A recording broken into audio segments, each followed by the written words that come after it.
Kita ulang kembali sejumlah berita pilihan dari Bali.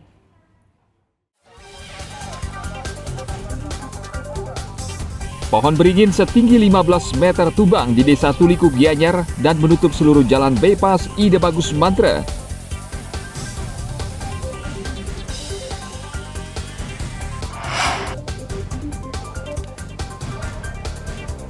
Kantor Kesehatan Pelabuhan meningkatkan pengawasan pasca merebaknya kasus pneumonia di Cina.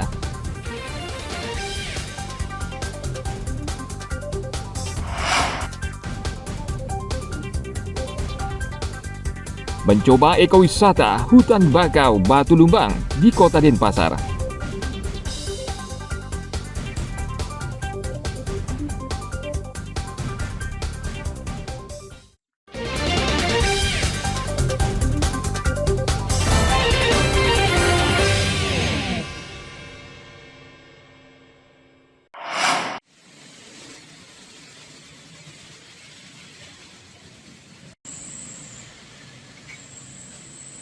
Beberapa daerah di Bali saat ini sudah mulai diguyur hujan.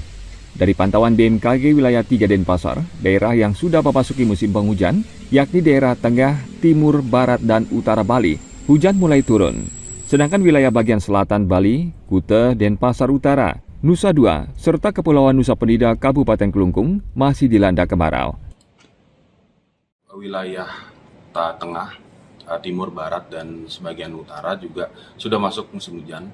Namun untuk Bali bagian selatan, terutama dari daerah Kuta Utara, Denpasar sampai ke Nusa Dua dan ke Nusa Penida, Pulau Nusa Penida belum.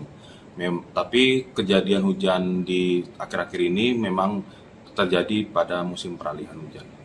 Saat kita beralih dari musim kemarau ke musim hujan, memang masih ada musim peralihan.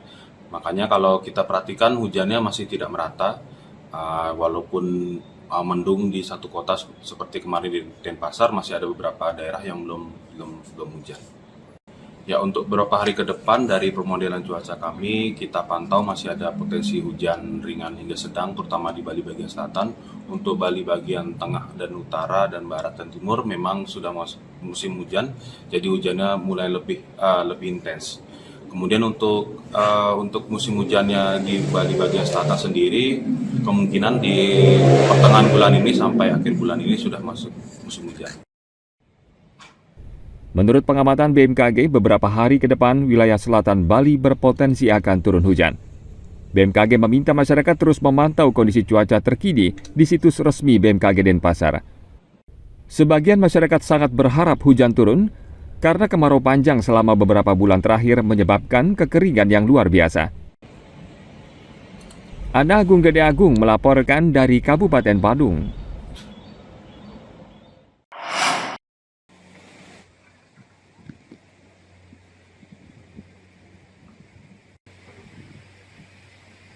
Menjelang akhir tahun, Pantai Kuta Badung kerap dipadati wisatawan yang menikmati liburan akhir tahun.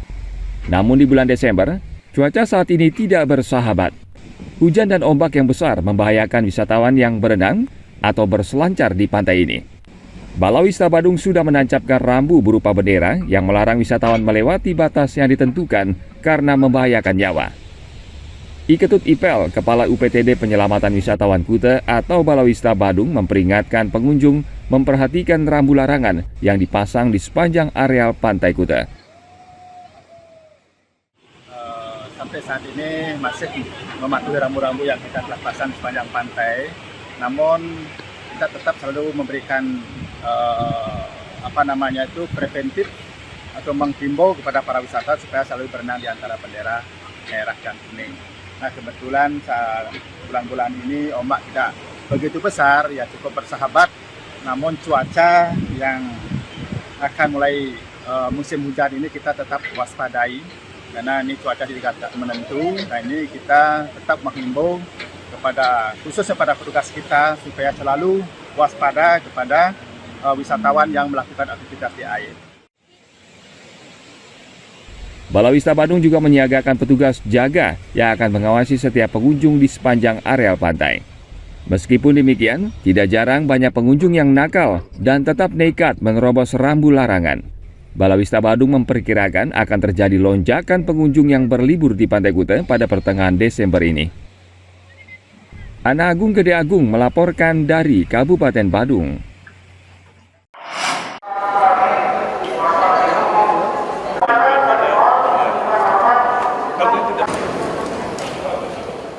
Kasus pneumonia saat ini tengah merebak di Cina, dan untuk mengantisipasi agar tidak merambah ke Pulau Dewata, Pemprov Bali terus memantau dan meningkatkan kewaspadaan. Kantor Kesehatan Pelabuhan Kelas 1 Denpasar saat ini tengah berkoordinasi dengan sejumlah pihak untuk membendung agar penyakit tidak memasuki Bali. Ana Agung Ngurah Kusumajaya, Kepala Kantor Kesehatan Pelabuhan Kelas 1 Denpasar mengaku sudah menyiapkan 3 rumah sakit rujukan untuk merawat pasien yang terjangkit pneumonia dari Cina. Penumpang yang turun di bandara harus melewati pemindai suhu tubuh dengan menggunakan thermoscanner di 3 lokasi kedatangan, baik domestik maupun internasional, mengingat wisatawan asal Cina yang berkunjung ke Bali rata-rata 400 hingga 800 orang per hari. Kita tidak akan membatasi orang akan masuk Bali ya, karena memang tidak ada concern atau secara internasional WHO tidak mengeluarkan untuk itu ya. Tetapi kita juga wajarlah untuk meningkatkan, ada beberapa hal yaitu meningkatkan preventionnya, pencegahannya dengan meningkatkan surveillance ya, pengecekan, kemudian kita koordinasi juga dengan rumah sakit yang bisa mengantisipasi nanti untuk jika ditemukan suspek atau kasus ya, ini bisa kita rujuk segera ke rumah sakit. Ada 3 rumah sakit ya, ini yang direkomendasi, ada Prof Murah ya, kemudian Rumah Sakit Bali Mandara, dan juga yang swastanya ada Rumah Sakit Siloam. Mereka memiliki ruang isolasi untuk penyakit menular. Sejak awal Oktober hingga November lalu, kasus pneumonia melonjak drastis di Cina. Penyakit ini sebagian besar menyerang anak-anak. Berbeda dengan wabah corona, pneumonia di Cina disebabkan bakteri Mycoplasma pneumonia yang merusak lapisan saluran pernafasan hingga paru-paru. Masa inkubasinya pun lebih lama dibandingkan virus corona dalam kondisi tubuh tidak fit. Tim Liputan melaporkan dari Kota Denpasar.